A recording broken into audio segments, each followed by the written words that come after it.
What's up, my warriors of light? It's Jay Kari back with the special Shedding Some Light video that I promised you guys. Now this video, as you can tell, what the hell is that? Get that out of here! That ain't how we're doing this video! Boy, have I got something special for you lovelies. Now, as you can tell, this video is going to be a little different than my usual shedding videos. That sounds weird. I don't like it. It's not going to be me playing a game and recording commentary over it at the same time. It's going to be me recording commentary, then adding footage of either me or someone else playing the game. Because this video is my top 5 favorite and least favorite games as of March 12th, 2018. Also, I don't feel like this should be necessary, but I know I'm about to piss off multiple people with my list, so this is my opinion. If you don't agree, feck off! Now, with the casual banter out of the way, let's begin. I'll start with my least favorite games first, because I want to end this video with a good note. Number 5. Least favorite. Five Nights at Freddy's. Yes, I know, there was a huge craze about this game, and I can kind of see why. It does have a very unique gameplay that everyone and their grandmothers copied. Five Nights at Candy's. For real though, it pisses me off that this series got so many sequels. Now, props to Scott Cawthon for making them as fast as he did though. That was pretty neat. But there is a reason why I honestly hate this game. It's all jump scares. Yes, there is a certain atmosphere that this creates as you sit at a table the entire game with the possibility that something will jump out at any moment.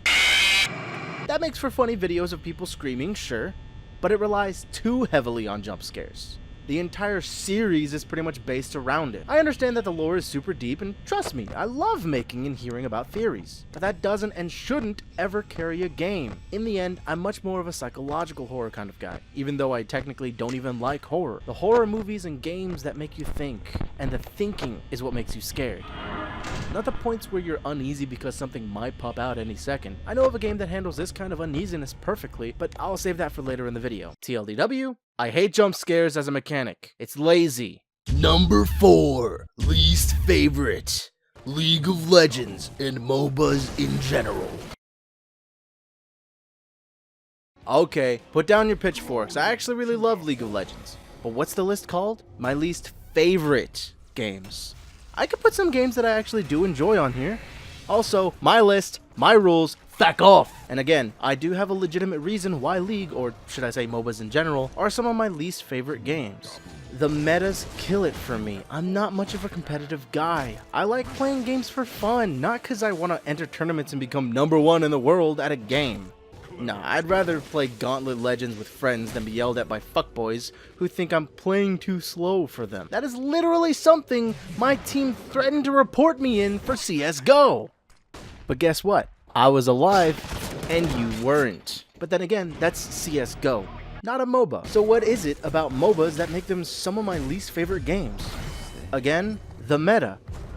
The fact that I would have to spend probably an hour at least, and even up to days, studying what the current meta is just to fit into the right team composition and play properly. So again, said fuckboys don't get on my nerves with the go mid or I throw bullshit. Honestly, what the fuck is that gonna do? Twice people have said that, and both times we won because the other team forfeited. Was there any question? TLDW, they're games! Don't take them so goddamn seriously. Number 3. Least favorite. PlayerUnknown's Battlegrounds. Oh, hell yeah. Now the riots are gonna start. Come on, baby. Bring it. All kidding aside, yes, I am serious. PUBG is my 3rd least favorite game of all time. Why, you may ask? It's critically acclaimed. It had the most playtime of all time out of any game ever. Honestly, I don't even know if that's still true. I knew Fortnite beat it for a while. Then the servers crashed, so I don't really know if they got that title back or not, and I'm too lazy to actually look it up. But again, I do have a legit reason. It's honestly not worth it. I hate that they're selling what is pretty much a mod for Arma as a full-fledged game with a full price tag. Hell no, it's not worth that much. First of all, even now, it still has so many problems with it. It still crashes constantly.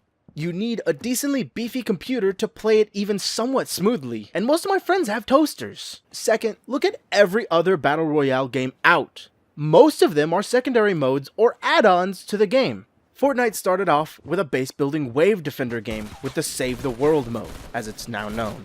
The Battle Royale mode was added on as a free mode to possibly get people interested in the full game. Hell, even Paladins, which is technically a free-to-play game, added a Battle Royale mode with key differences to fit into their base mechanics. And honestly, my favorite of the Battle Royale games, Rules of Survival. Yes, it's kinda glitchy, yes, it's primarily on mobile, but you know what? First, you don't need a beefy computer to play it, it plays on phones, therefore it's very minimal. Second, it's free, and it's, in my opinion, just as good, if not better than PUBG. Another key thing is that PUBG takes itself too seriously. At least Fortnite has a little fun with its skins and gameplay, and even Rules of Survival does too. TLDW, not worth my money, not worth my time. Number 2, least favorite, Mighty Number 9. Now this one some of you will probably agree on with me. Mighty Mighty Number 2, hang on, that's not right. Mighty Number 9 was supposed to be the spiritual successor to Megaane, since it seemed Capcom wasn't doing shit with him for years. So Keiji Inafune, who by the way is not the creator of Megaane, he designed Zero. That's it, that's all. Not the father of the Blue Bomber. But since most people call him that, he ran with it and kickstarted one of the worst games ever. I was super hyped, like many a Mega fan, when out of the blue, pun intended, came an announcement for a new game. A so-called spiritual successor to one of my most beloved game series. Then the first delay happened. Then the next. Then the next.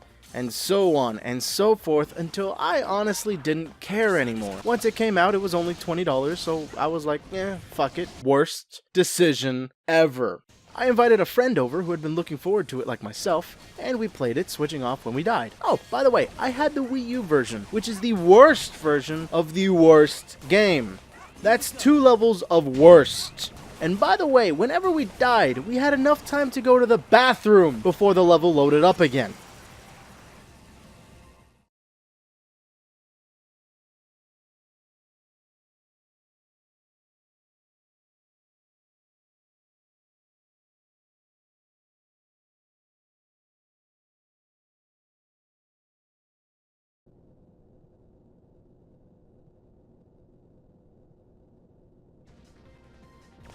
Then again, he really enjoyed it, thinking it was a gem of a game, so I let him keep it. A little gift for his innocence being intact. TLDW, always second guess kickstarting a game. Number 1, least favorite, The Legend of Zelda, Twilight Princess. I'm a Zelda fan. Seriously, I promise. Please don't kill me. But no matter how much I love the Zelda series, Twilight Princess is the bane of my existence. People give Skyward Sword a hard time? At least it had a decent story and actually focused on the motion controls. Twilight Princess's story tried to be serious in a series where this guy exists as a fan favorite. Yeah! Tingle! And its controls? Laughable! It's a mirrored version of the GameCube version, where Link is left-handed, but for the Wii and its motion controls, Link had to be right-handed since it'd be more comfortable for most players. But what if, say, the player is left-handed? I speak from experience. First of all, yes, both Skyward Sword and Twilight Princess are uncomfortable for me to play, since I have to either deal with the mindfuck of using my left hand and have Link swing his right, or play with my right hand and be off a beat with every swing. And one of the stupidest things about Twilight Princess?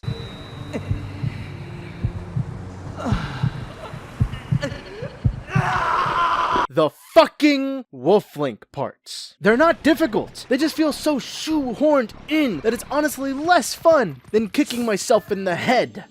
Why the fuck did someone say, let's make Furry Link because edgelords, and think it was a good idea? Some of you might like this game. Hell, most of you probably disagree with at least 2 of my choices from this list. But honestly, this specific game was enough to make me want to break the disc in half because of how stupid I thought it was. TLDW, fuck Twilight Princess, fuck Wolf Link, end of story. Whew, got some of my anger out. Now, for some calming and honestly better games. This is my top 5 favorite games. Number 5 favorite, Sea of Thieves. This honestly wasn't on my original list, but since I originally had the idea, I've played a few more games and some just had to make it onto this list. Sea of Thieves is one of them. It's just so addictive, and this is only the beta. The graphics are astounding, and I don't usually care about graphics, since that's just aesthetics, not mechanical. How a game looks doesn't really affect gameplay, but a good-looking game doesn't hurt. Speaking of mechanics, this game has beautifully crafted mechanics. The sailing is so simple, but it's in-depth enough that its strategies for outrunning a galleon can easily be prepared. The changing wind pattern can make it smooth sailing for one island, then slow and painful going to the next. The combat is not really what I'm there for, but when I ran into other unfriendly players, I did have a lot of fun. It felt like sea combat, and I love that there really isn't a disconnect between sailing and combat. Most of the time, you have to do both at the same time, maneuvering in the waters for the best shot, but keeping clear of islands so you don't accidentally beach yourself. And the storm mechanics? I actually sank the first time I ran into a storm because I thought, it'll probably just hinder my sight and make it a bit harder to maneuver.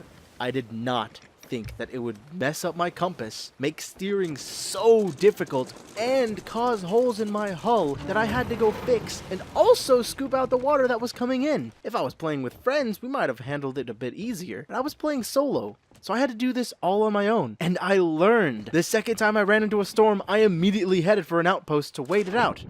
And while I was there, another player came up, a friendly this time, and we realized that the rain actually gets into your boat too. So even if you're docked at a pier, you still have to watch out because you might just sink. Next topic, the missions. They are so engulfing. I love the sense of adventure that this game offers. Looking at a map for direction rather than having a HUD arrow over your head at all times is such a freeing feeling, like I'm in control. I can go anywhere instead of the game saying, you need to go here, here, then here to advance. Sure, that's still what's going on, but it does it in a way more natural way. And can I say that everything in this game is so natural. I love the maps that have the X, since they force you to look around and use landmarks to find the location. And the riddles add so much too. They make it a puzzle, and I love puzzles and riddles! And come on, what other game can you log in and immediately do this?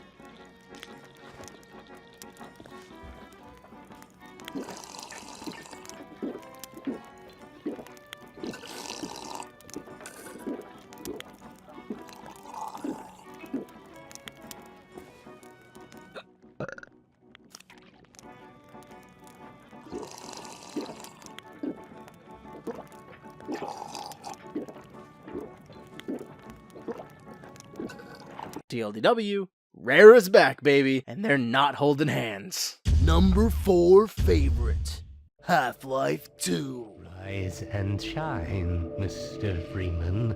Rise and shine.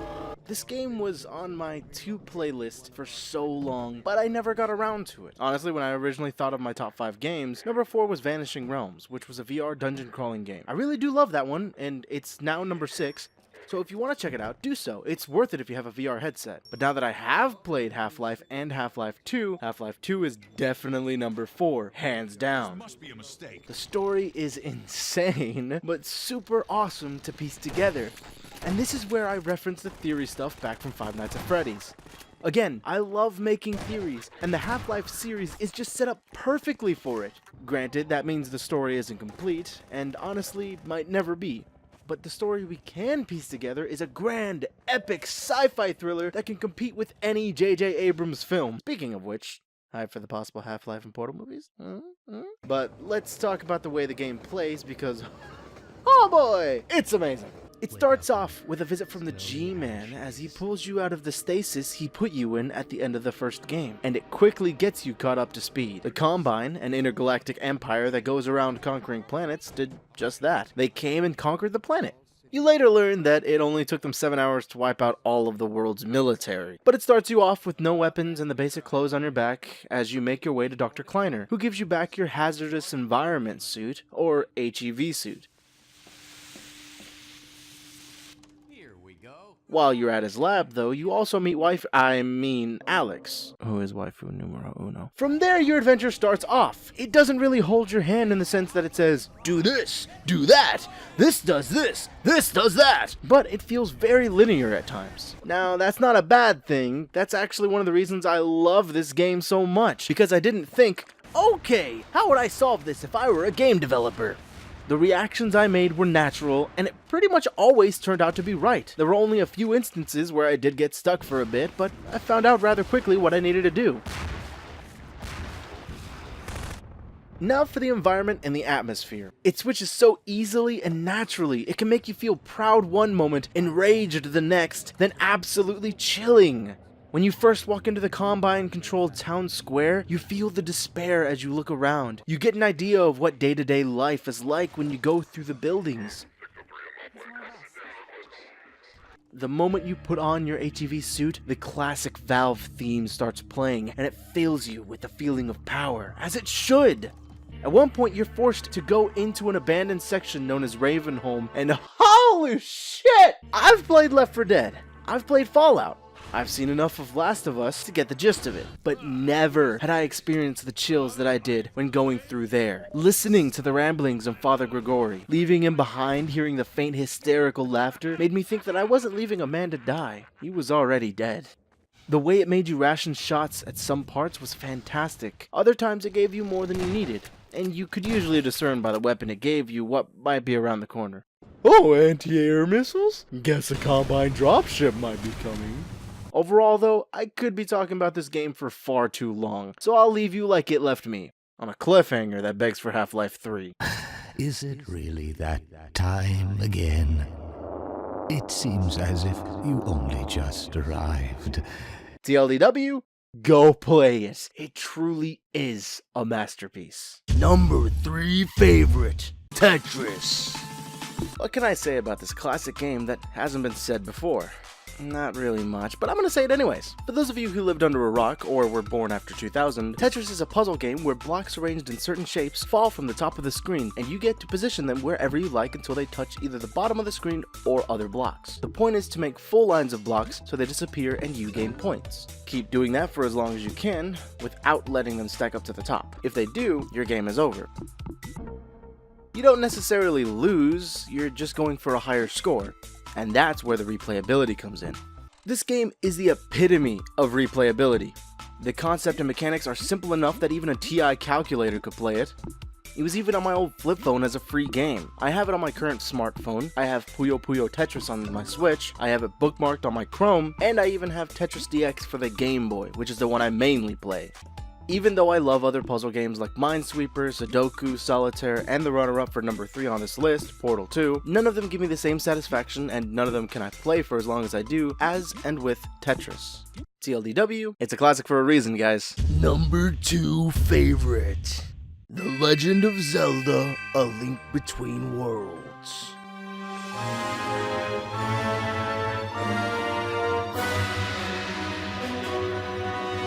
Told you, I am a Zelda fan. And not only is this my number 2 favorite game, it's also my favorite Zelda game to date. Yes, I love Breath of the Wild, I played Wind Waker first, and I loved Ocarina of Time, but this one just strikes all the perfect chords. I love the dungeons, they were all fun and exciting, each one felt truly different. And the renting system was a very genius touch, allowing players to truly take on the dungeons in any order they saw fit. And since each one could be played first or last, they were all nicely challenging. And the final boss fight? Phenomenal. It was actually challenging. Maybe I just suck at boss fights, but I beat Wind Waker's boss without dying. I beat Breath of the Wild's boss super easily. I already ranted about that. And even Ocarina of Time's boss was pretty tame compared to Link Between Worlds. The 2.5D style, which switched to sideways 3D of a 2D painting running along a wall, was not only hilarious, but absolutely perfectly interwoven into what was already perfected 2.5D Zelda mechanics. And can I say, the first time you go into Lorule? Beautiful. It was a perfect mix of wonder, amazement, fear, and confusion. Not to mention, you go around Lorule, you see the despair that's going around, you get to feel what it's like to live here, to live in these dark times, guided by a princess who doesn't really know what she's doing. This game deserves more praise. It's perfected the style that A Link to the Past has created. TLDW, from its gameplay to its story, A Link Between Worlds gets great amounts of praise from me. Number 1 favorite game. Just so you guys know, replayability isn't everything to me. Sure, I'm going to enjoy a game that I can play again constantly over a game that's done in 3 hours. But then there are the games that take you on a 10+ hour journey. an adventure that actually sticks with you with memorable characters, Then maybe dialogue, you should let me do the calculations next time, as well as installing it. locations, and events. Just look at my earlier entries in this list, number 4 being Half-Life 2 and number 2 being A Link Between Worlds. So it goes without saying that I love adventure and puzzle games. Hence why King's Quest takes my number 1 spot. In case you've never heard of this series, which is actually kind of likely, the entire series follows either King Graham or his family members, ranging from his wife, Valenice, his daughter, Rosella, and his son, Alexander. The original King's Quest was a kind of point-and-click and type-what-you-want-to-do adventure on PC back in 1983. Yeah, old-timer games. I've played it and I do love it, but the one that takes my number 1 spot is 2015's 5-chapter epic telling the tale between the other games. King's Quest, The Adventure of Graham, or just King's Quest 2015. First, let's talk about the basics. Graphics. Not only are the character models beautifully designed, but all the textures for the game were hand-painted, then scanned into the computer, giving this game a very unique look. One that is so puzzling, at first playthrough, multiple times I would just stop and admire the sights. Next, let's talk talking. The voice acting and casting for this game went all out. You've got big names like Christopher Lloyd, Tom Kenny, Wallace Shawn, Zelda Williams, Josh Keaton, and the young Maggie Elizabeth Jones. Each one gives such a great and memorable performance. You will never be half the king Grandpa is. And especially Josh Keaton having to start off with a young, energetic Graham and going more into that middle-aged Graham, who still has a bit of energy left, but has also felt the weight of the kingdom for quite a few years. The gameplay, of course, is another key ingredient of the game. The originals were mostly point-and-click adventures, and this new game follows suit, adding a new way of doing it, updating it to the modern controller schemes, and making it more user-friendly and fun to engage with. The game sometimes feels a little hand-holdy, but that's at the very beginning. Afterwards, it opens up very much. The amount of choice is very grand, and you get to feel the story form around your actions. Thinking of a problem in a different way. The puzzles are always fun and super interactive. Sometimes it's a small fetch quest of a few items, others you're stuck and you have to find a way out. Either way, you will enjoy every single puzzle you run into. Oh, if that's the type of logic you think will help, you're dreaming. And I love that this story never really changes the core lore. It only expands what's already out there, tying up loose ends or explaining certain things in detail. For example, in one of the originals, I think King's Quest 2, Graham ends up finding and marrying a princess named Valenice from Kalima. However, in Chapter 3 of King's Quest 2015, it's revealed that there were actually 2 princesses. Princess V from Western Kalima and Princess Nice from Eastern Kalima. In the end, you get to choose which one you build a relationship with and eventually end up marrying, but in either scenario, they reveal their full name is Valenice, going perfectly with the original story of Princess Valenice from Kalima, but adding more humorous and detailed lore to the series. Also, I must warn you, there are puns galore in this game. That missing wheel had me stumped. I had to go out on a limb to get past the root of the problem. Grandpa, your infamous puns are not my favorite. What's the matter? You don't like the timbre of my voice? You'll warm up to the puns. Just saying. All in all, I've played this game twice full through, choosing different options, doing puzzles differently, and just having an absolute blast.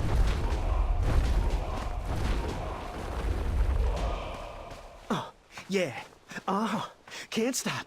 All right. But I've also shown it and played it with others who've enjoyed it just as much as I have. It's a beautiful story of a young boy who becomes a king very early in life, and follows that boy until he is a gray-haired, full-bearded old man. His life becomes yours, and you go through it all.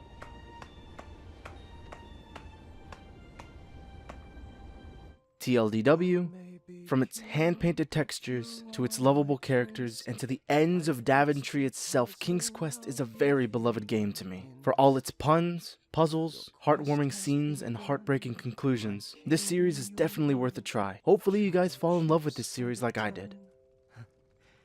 We'll have so much fun. I'll love you forever, my son.